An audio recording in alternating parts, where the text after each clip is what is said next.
Hello प्यारे बच्चों, आज हम सीखेंगे प्रश्नावली 7.2 के सभी प्रश्नों का हल बहुत ही आसान तरीके से। आपको सबसे पहले क्या करना है, क्वेश्चन को अच्छे से रीड करना है। उसके बाद हम उसका बिल्कुल सिंपल तरीका जो होगा उससे हम उस क्वेश्चन का सॉल्यूशन बनाएंगे। सभी को कंप्लीट एक्सरसाइज समझ में आ जाएगी, बस सभी क्वेश्चन को आराम से समझिए। एक नंबर क्वेश्चन अपन स्टार्ट करते हैं। क्वेश्चन नंबर 1 क्या दे रखा है? सेल के दौरान एक दुकान सभी वस्तुओं के अंकित मूल्य पर 10% बटा देती है। बटा का मतलब क्या होता है? डिस्काउंट होता है। सेल लगा हुआ है और आप एक दुकान पे जा रहे हैं, तो उस दुकान से आप कोई भी सामान खरीदोगे तो सभी सामान पे आपको 10% का डिस्काउंट मिलेगा। 1450 रुपये अंकित मूल्य वाला एक जींस। देखो, मैं आप सभी को बता दूं, मैंने पीछे पीछे जो मैंने क्वेश्चन डिस्कस किए, पिछला एक्सरसाइज डिस्कस किया, उसके अंदर भी मैंने आपको बताया था जो अंकित मूल्य होता है वो उसके ऊपर जो लेबल लगा होता है। जैसे मान लो आप कपड़े खरीद रहे हो तो कपड़े के ऊपर एक लेबल लगा होता है, तो उस लेबल पे जो प्राइस लिखा होता है उसको हम क्या कहते हैं? अंकित मूल्य कहते हैं। अगर उसकी कोई पैकिंग होती है तो पैकिंग के ऊपर आपने देखा है एमआरपी करके लिखा होता है, तो उसी को हम क्या कहते हैं? अंकित मूल्य कहते हैं, मार्क प्राइस कहते हैं। वाला एक जींस, यानी जींस के ऊपर कितना लिखा हुआ है? 1450 रुपये उसका अंकित मूल्य है। और दो कमीज, जिनमें से प्रत्येक का अंकित मूल्य है, यानी जो कमीज है, कमीज का मतलब आप शर्ट समझ लो, तो उसका अंकित मूल्य प्रत्येक का बोला है, यानी एक 850 रुपये की है, दूसरी भी 850 रुपये की है, को खरीदने के लिए किसी ग्राहक को कितना भुगतान करना पड़ेगा, यानी कितना पैसा देना पड़ेगा दुकानदार को। दो शर्ट और एक जींस उसको मिल जाएगी। तो देखो, हम इस क्वेश्चन को बिल्कुल आसान तरीके से बनाएंगे और शॉर्ट हम इसका मेथड जानने वाले हैं। तो सबसे पहले तुम क्या करो, तुम ये पता कर लो कि जो वस्तुएं तुम खरीद रहे हो उनका कुल अंकित मूल्य कितना है।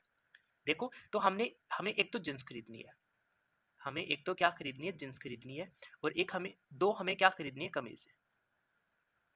दो हमें क्या खरीदनी है? कमीज खरीदनी है। तो जींस पे कितना अंकित मूल्य है?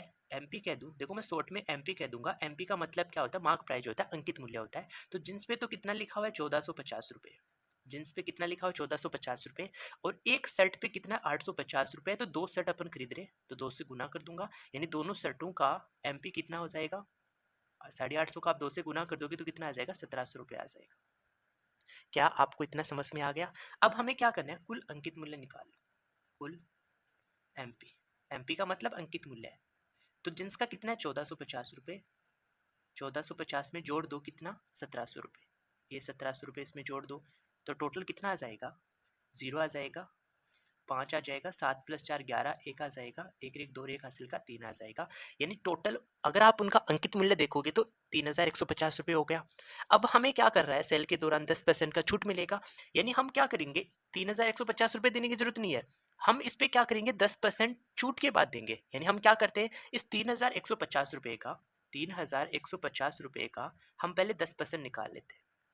कितना परसेंट निकाले थे? 10%। और परसेंट हटाओगे तो आप किससे डिवाइड कर दोगे? 100 से डिवाइड कर दोगे। आप इसको सिंपल कर लो, तो देखो, एक जीरो से एक जीरो यहाँ कट जाएगा, एक जीरो से एक जीरो यहाँ कट जाएगा, तो हमें छूट कितना मिला? हमें छूट कितने रुपए का मिला? छूट बोलूं या बटा बोलूं? हमें बटा कितने रुपए का मिला? 315 रुपए का। यानी हमें जो उनका अंकित मूल्य था, जो कुल अंकित मूल्य था, उस पर कितना रुपया कम देना पड़ेगा? 315 रुपये कम देना पड़ेगा। तो कुल अंकित मूल्य कितना आया था? 3115, 3150 रुपये। तो 3150 में से हम 315 रुपये क्या कर देंगे? माइनस कर देंगे। तो कितना आएगा? आप जीरो में से 5 माइनस नहीं करोगे तो 10 में से 5 माइनस करोगे तो 5 आ जाएगा। यहाँ से एक हासिल का लिया तो 4 बचा, 4 में से कम कर दोगे तो 3 आ जाएगा। और फिर यहाँ पे 31 में से 3 माइनस कर दोगे तो कितना आ जाएगा? 28 आ जाएगा। तो 2835 रुपये हमें देने पड़ेंगे। तो हमें कितना भुगतान करना पड़ेगा? तो हमें भुगतान करना पड़ेगा कुल भुगतान, कुल भुगतान। तो हमें कुल भुगतान करना पड़ेगा 2835 रुपये का। तो आई होप सभी को ये क्वेश्चन समझ में आ गया होगा। मैंने बिल्कुल आसान तरीके से आपको बताया, कोई भी आपको बड़ा मेथड फॉलो नहीं करना, एकदम शॉर्टकट से आप इस क्वेश्चन का आंसर निकाल सकते हो। अगला क्वेश्चन अपन देखते हैं। देखो, क्वेश्चन नंबर 2 क्या है? एक टेलीविजन का मूल्य 13,000 रुपये है। इस पर 12% की दर से बिक्री कर वसूला जाता है। यदि विनोद इस टेलीविजन को खरीदता है तो उसके द्वारा भुगतान की जाने वाली राशि ज्ञात कीजिए। देखो, हम एक दुकान पे गए और हमें एक टेलीविजन खरीदना था। आप अपने आप को सपोज कर लो विनोद कि हम ही गए, तो हमने उस टेलीविजन का कॉस्ट पूछा, तो हमें उसका कॉस्ट कितना बताया गया? 13,000 रुपये। उन्होंने उसका कॉस्ट कितना बताया? 13,000 रुपये बताया। फिर हम उनको कहते हैं दुकानदार को कि हमें ये टेलीविजन डन है, ये हमें खरीदना है। तो वो क्या करते हैं? 13,000 रुपये तो हमसे लेंगे लेंगे, उस पर वो 12% का टैक्स और लेते हैं। बिक्री कर हमसे और वसूलते हैं 12%। यानी अब वो हमसे क्या करेंगे? 13,000 रुपये पे 12% हमसे और लेंगे। तो उस विनोद को यदि विनोद को अगर वो टेलीविजन खरीदना है तो उसे कितना भुगतान करना पड़ेगा, तो अगर भुगतान की जाने वाली राशि निकालनी है, देय राशि निकालनी है, तो उसका जो कॉस्ट प्राइस होता है उसमें उस बिक्री कर को हमें क्या करना पड़ेगा, जोड़ना पड़ेगा। तो आप ऐसा समझ लो कि ये जो सीपी है वो कितना 13,000 रुपये, उसका कॉस्ट प्राइस तो 13,000 रुपये है, क्रय मूल्य। अब इस पे क्या करना है, हमें 12% दर और निकालनी है, यानी 12% हमें क्या करना है, बिक्री कर निकालना है। बिक्री कर को मैं टैक्स बोल देता हूँ। हमें क्या करना है, इस 13,000 रुपये का 12% निकालना है। इस 13,000 का हम कितना परसेंट निकालेंगे, 12% निकालेंगे। तो आप इसको सरल कर लो, यहाँ पे 13,000 है इंटू 12%, तो परसेंटेज को उठाओगे तो यहाँ पे क्या आ जाएगा, डिवाइड में 100 आ जाएगा। यही होता है परसेंटेज को उठाने का तरीका। अब आप एक और 2 जीरो से 2 जीरो यहाँ से कैंसिल कर दो, तो कितना बचा, 130 रुपये इंटू में कितना बचा, 12 बचा। आप इनको गुना कर लो तो कितना आ जाएगा, 0 आ जाएगा। 12×3 = 36, 6 3 बचा, 12 × 12 12 और 3 कितना आ जाएगा, 15, यानी 1560 रुपये हमें बिक्री कर और देना पड़ेगा। देखो इसमें आप कोई भी बच्चा कंफ्यूज मत होना, उसका जो कॉस्ट प्राइस होता है उसी के ऊपर टैक्स लगता है। तो आपको क्या करना है, सिंपल सा, जो वो कॉस्ट प्राइस होता है उसका जो रियल वास्तविक मूल्य होता है उसके ऊपर आपको जितना टैक्स पे किया जाना है वो आप उसका वो निकालो और उसमें जोड़ दो, इतना हमें उसको क्या करना है, भुगतान करना है। तो देय राशि, भुगतान की जाने वाली राशि कैसे निकालोगे, सीपी। सीपी तो कितना, 13,000 रुपये है।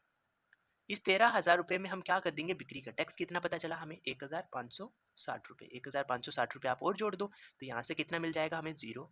6 + 0 6 आ जाएगा, 5 + 0 5 आ जाएगा, 3 + 1 4 आ जाएगा और 1 आ जाएगा। यानी विनोद उस दुकानदार को टेलीविजन के लिए 14,560 रुपये पे करेगा, तब दुकानदार उसको टेलीविजन दे देगा।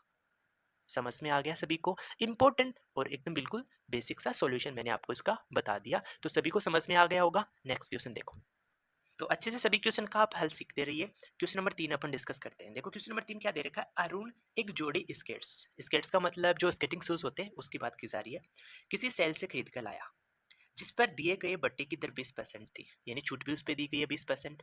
यदि उसके द्वारा भुगतान की गई राशि 1,600 रुपये है तो अंकित मूल्य ज्ञात कीजिए। यानी उन स्केटिंग शूज पे कितना मूल्य लिखा हुआ था। अंकित मूल्य का मतलब मैं शॉर्ट में क्या बोलता आ रहा हूँ, एमपी। एमपी का फुल फॉर्म मैं यहाँ लिख देता हूँ, मार्क प्राइस होता है। मार्क प्राइस, मार्क का मतलब समझ गए, उसके ऊपर जो लिखा हुआ मूल्य होता है उसी को हम क्या कहते हैं, अंकित मूल्य। अंकित मूल्य कहते हैं।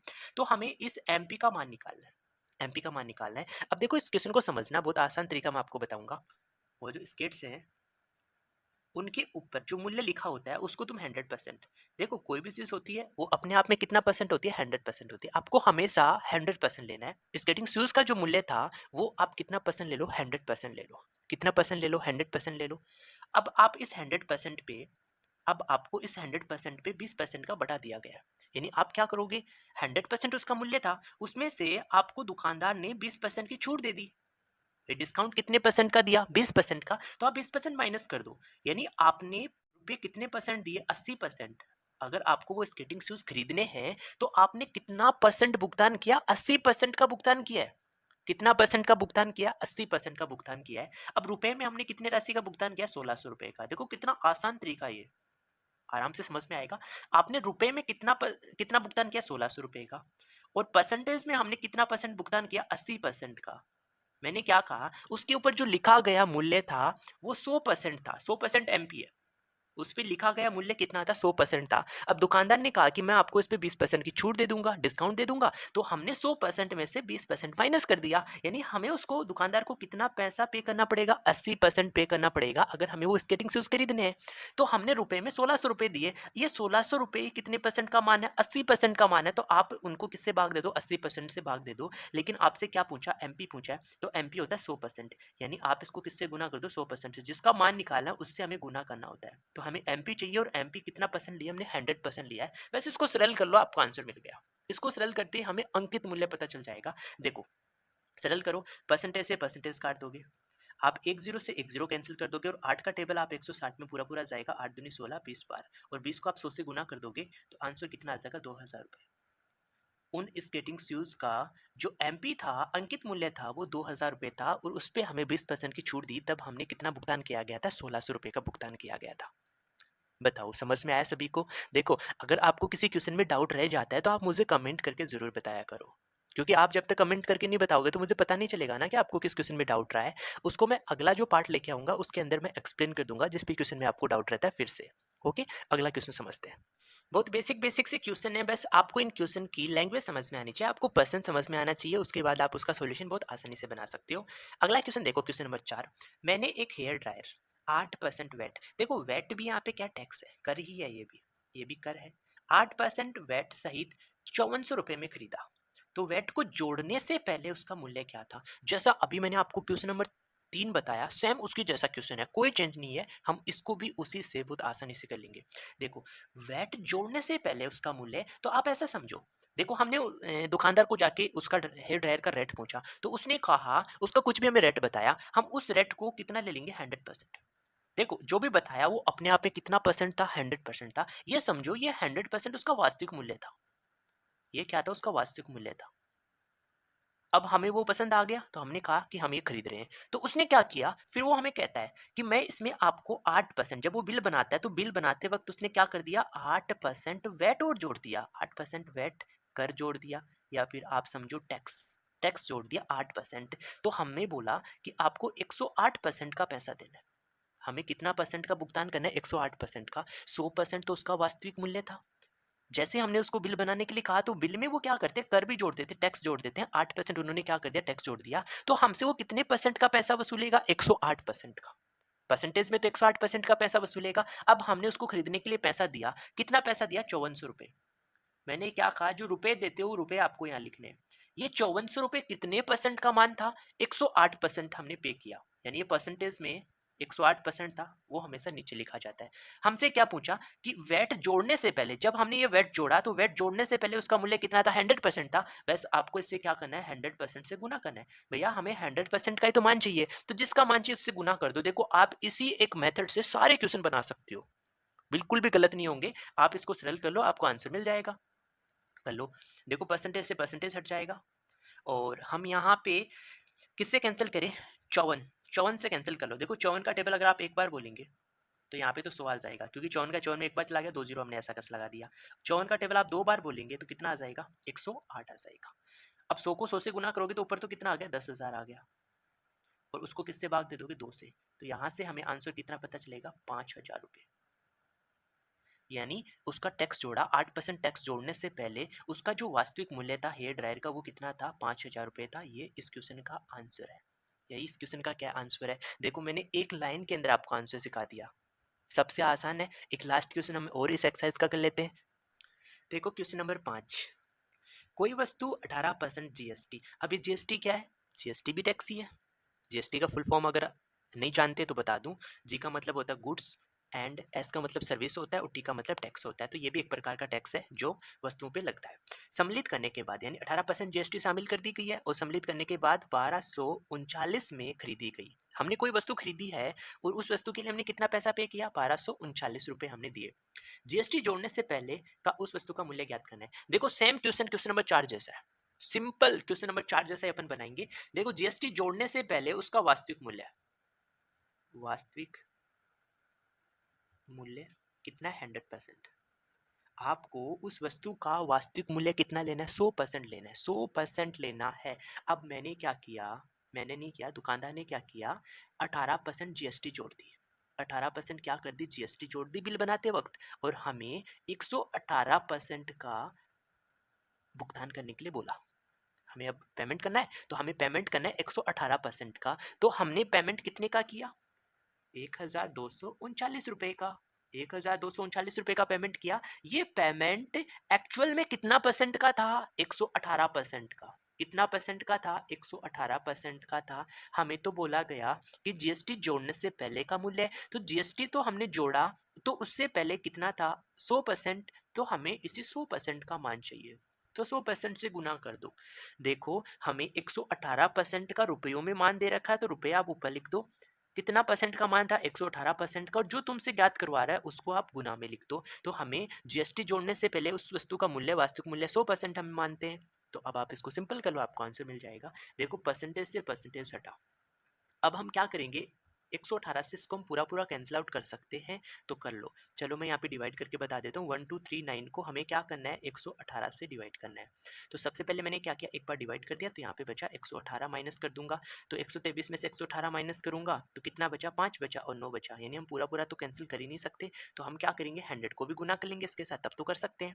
तो अब हमने क्या किया, अगला अंक उतार दिया। अब हम डिवाइड नहीं कर सकते, तो यहाँ पे 0 लगा दूंगा। फिर मेरे पास यहाँ पे 0 थे, यहाँ पे 0 लगा दूंगा। अब बताओ 118 का टेबल अपन कितने बार बोले, सॉरी, हम 5 बार पूरा भाग दे सकते हैं। यहाँ 4 बार नहीं, 5 बार पूरा भाग दोगे तो कितना आ जाएगा, 590 आ जाएगा, रिमाइंडर 0 बच जाएगा। तो देखो यहाँ हमने 1239 के साथ एक 0 लिया था, तभी तो हम यहाँ एक 0 नोट कर पाए थे, तो यहाँ पे एक 0 बच गया था। यानी अपना आंसर क्या आ जाएगा, 1050 रुपये। 1050 रुपये उस वस्तु का वास्तविक मूल्य आ जाएगा। क्या आप सबको ये क्वेश्चन समझ में आ गया? ओके, तो आई होप सभी को कंप्लीट एक्सरसाइज समझ में आ गई होगी। और अगर आप इसी तरीके से कंप्लीट एनसीईआरटी का आप हल सीखना चाहते हैं तो आप अपने चैनल के साथ जरूर जुड़ जाइए। ओके, और अगर आपको किसी चैप्टर के अंदर ज़्यादा डाउट है तो आप मुझे वो कमेंट करके भी ज़रूर बताइए। Okay, thank you for watching video.